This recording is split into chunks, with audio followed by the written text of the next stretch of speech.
ตัวดื้อเห็นยังตัวดื้อปอหลักเงินหลักเงินคนหลักเงินปอโธ่มาแม่กอลูกโจรมานี่คือบ่ต้องยากบ่ต้องยากเลยเอามาจะใส่ลูกเนี่ยเขาขายเอาได้โอ้ยได้ตัวดื้อหลักเงินจบผิดเลยจะไปก็มาเปิดเบิ่งจะดื้อหลักเงินไปมาพี่แล้วมาพี่เดี๋ยวจังหวะจับพี่แบบว่ากันมาสบายดีพี่น้องวันนี้มาพบพ่อกับส่องบาดอนซันแนลอีกแล้วเด้อวันนี้ก็มาพอกับสาวตุ๊กคือเก่าเนาะพี่น้องเนาะวันนี้สาวตุ๊กจะมารีวิวบ้านให้เบิ่งเนาะพี่น้องอันนี้คือน้ำผักน้ำแรงจากประเทศไทย100%เนาะพี่น้องนี่เดี๋ยวสาวตุ๊กจะพาพี่น้องไปเบิ่งเด้อไปกันเลยนี่อันนี้ก็คือบ้านของสาวตุ๊กกับบาวดอนเนาะพี่น้องเนาะอันนี้ก็คือความภูมิใจของสาวตุ๊กกับบาวดอนเลยเนาะพี่น้องสาวตุ๊กเริ่มเฮ็ดเฮือนนี่ปี60เนาะเริ่มเฮ็ดปี60นี่ข้างนอกนี่จะเป็นแบบนี้เลยเด้พี่น้องนี่อันนี้คือสาวตุ๊กเป็นคนออกแบบเลยเด้พี่น้องเนี่ยสาวตุ๊กหมักแบบนี้แบบงามเลยสาวตุ๊กเริ่มเฮ็ดปี60มาแล้วกับประมาณปี67เพราะว่าสาวตุ๊กขึ้นปี67เนาะพี่น้องเนาะเอ้าคนหน่อย นี่สิเป็นแบบนี้เลยประมาณนี้เลยสาวตุ๊กขึ้นปี67เนาะพี่น้องกับประมาณ6ปีเกือบ7ปีเนาะพี่น้องเนาะนี่เจ้าดีทางในบ้านก็จะเป็นประมาณนี้เด้ออันนี้คือห้องผ่าเนาะพี่น้อง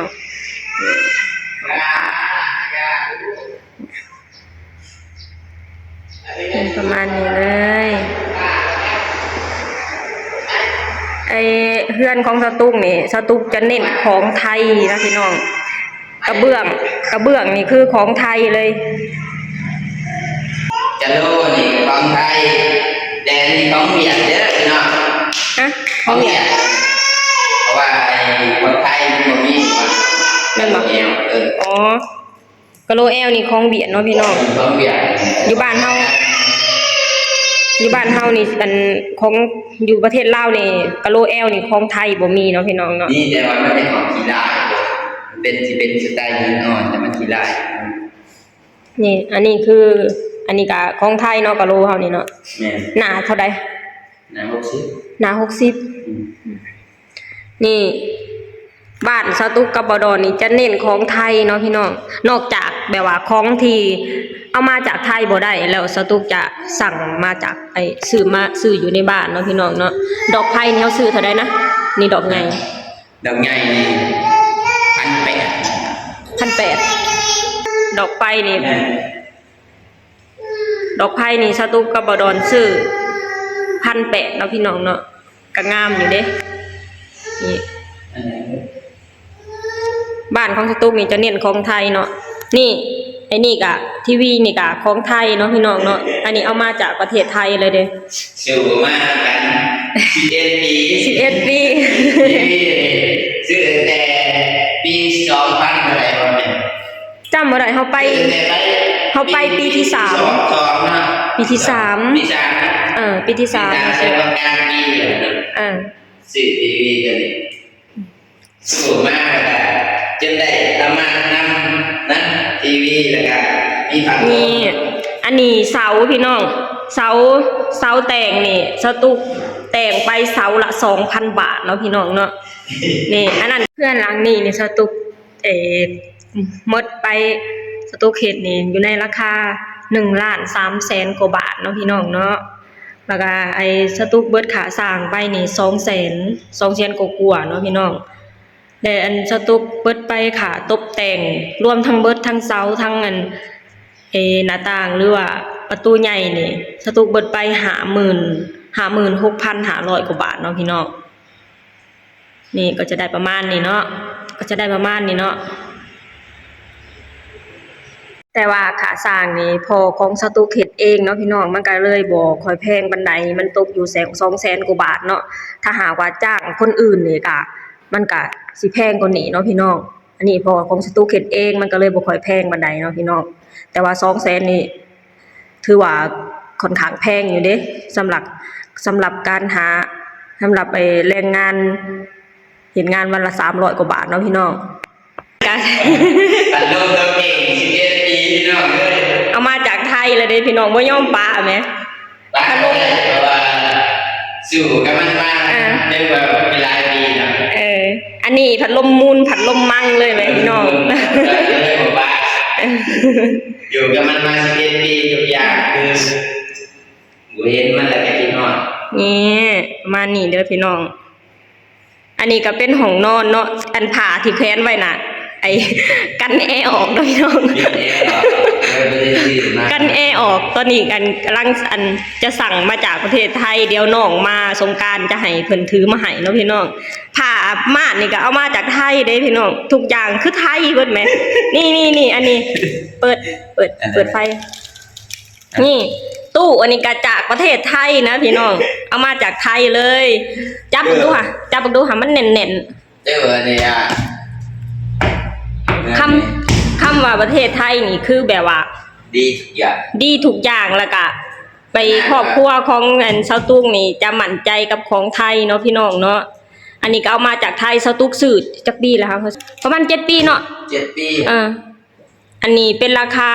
เงินราคา 2,000 บาทเนาะพี่น้อง2,500เป็นราคา 2,500ซื้อ2,500ลงทุนมากแล้วก็จ้างเหมารถเข้ามา10,000 เพื่อเอาเข้ามาเนาะพี่น้อง เพื่อเอาตู้สมบัติหน่อยนี่มาเนาะ แต่ว่าเฮาซื้อมาเฮาก็หักเนาะพี่น้อง มีหลายอย่างที่แบบว่าลงทุนเหมามาเนาะมีเครื่องเสียงนำแบบว่ามันเป็นน้ำพักน้ำแรงของเฮาเนาะเฮาซื้อมาเฮาก็หักเฮาก็แพงนี่นะอันนั้นน่ะราคาอันตู้ อันนี้ก็มาจากไทยเตียงนอนเตียงนี่ก็มาจากไทยนี่อันนี้ก็เอามาจากไทยแม่พี่น้องคือแบบว่าไทยนี่ครองใจครอบครัวของไอ้ชาวตุกแห้งๆเด้พี่น้องแบบว่าอีหยังของไทยนี่แบบว่ามั่นใจเลยเด้พี่น้องนี่มาจากไทยเด้อคะแนนเป็นของไทยนี่คือแน่นโลดอ่ะอันนั้นของลาวพี่น้องตู้อันนี้จับดูอันนี้สงใจของลาวแต่ว่าเวียดนามเฮ็ดบ่จักเนาะมันสิว้าวง่ายว่ามันสิบ่แน่นพี่น้องมันบางอันนี้นะซื้อแพงกว่าตู้ดำเมื่อกี้นี่ตู้ดำน่ะอันซื้อ 2,500 อันนี้ 3,500 เด้พี่น้อง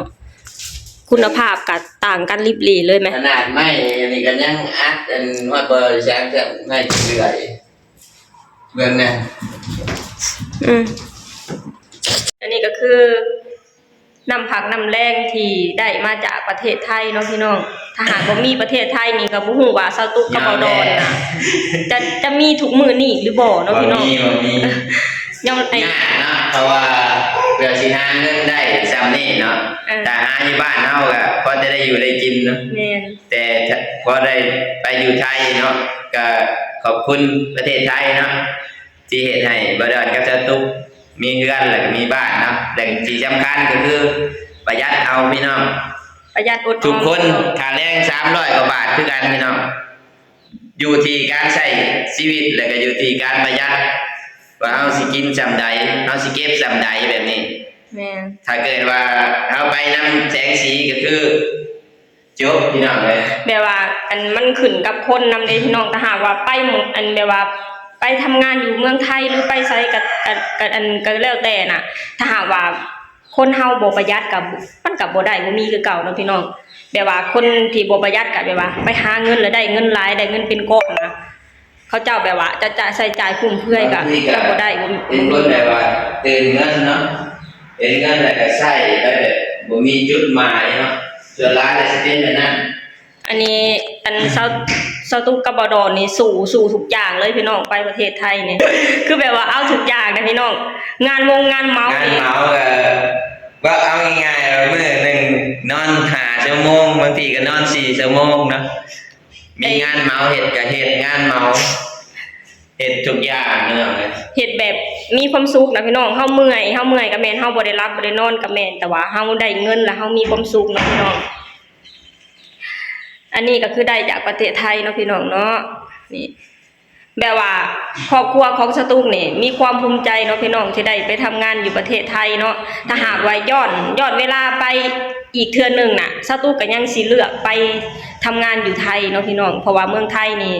ให้ทุกอย่างกับครอบครัวของสตุกเลย จะไปอีกอยากไปเที่ยว ก็ได้ตั้งใจไว้เนาะว่าสิเก็บเงินเนาะประมาณ2-3 ปีจังสิกลับไปเที่ยวไทยอีกทีหนึ่งเนาะเพราะว่าบ่ได้มาบ้านบ่ได้ก็พยายามเก็บเงินเนาะเฮามาบ้านเฮาก็ใช้ชีวิตแบบอยู่ไทยเด้พี่น้องใช้ชีวิตแบบว่า แบบเดียวเลยกับที่ไทยพี่น้องเพราะว่าบทเรียนที่ทุกบ่ดอนได้มาคือมาจากประเทศไทยเนาะบ่ดอนไปบ่ดอนเก็บเงินไปได้ใช้ชีวิตไปได้อยู่ไทยบ่ดอนกลับมาลาวบ่ดอนก็เฮ็ดแบบเก่าเพราะว่ามันเป็นสิ่งที่แบบว่าเฮ็ดให้ครอบครัวเฮาดีขึ้นพี่น้องถ้าเกิดว่าเฮามาบ้านเฮาก็จริงอยู่ได้เงินหน่อยก็จริงอยู่พี่น้องแต่ว่าสิ่งใดที่เฮาควรซื้อก็ซื้อถ้าเกิดเฮาบ่ควรซื้อก็เก็บไว้เนาะ หาแบบว่าหาอันใดหาได้ก็หาไปอันใดแบบว่าแบบบ้านเฮามันเป็นธรรมชาติเนาะคือหน้าไม้บางทีมีโอกาสก็คือสตุกก็ไปหาหน้าไม้เนาะแต่ว่าบ่ดอนน่ะสิบ่มีโอกาสได้ไปหาจักเทื่อเนาะเพราะว่าบ่ดอนแต่ละมื้อบ่ดอนก็ไปขับรถเนาะ ตัวดื้อเห็นหยังตัวดื้อปอ หลักเงินเบิ่งคนหลักเงินปอโธ่มาแม่ขอลูกโจรมานี่คือบ่ต้องยาก บ่ต้องยากเลยเอามาจะใส่ลูกเนี่ยมันคือเขาไข่เอาได้โอ้ยได้ตัวดื้อหลักเงินจบผิดอยู่นั่นจะไปก็มาเปิดเบิ่งจะดื้อหลักเงินไปมาพี่แล้วมาพี่เดี๋ยวจังหวะจับบี้บ้ากับหมาจะดื้อกับหลักเงินอีเมลไปลิ้นสุดท้ายบดอนกับสตุกกับสิขอจบคลิปเท่านี้เด้อฝากให้พี่น้องกดไลค์กดแชร์กดติดตามให้บดอนเด้อสบายดีสวัสดีครับ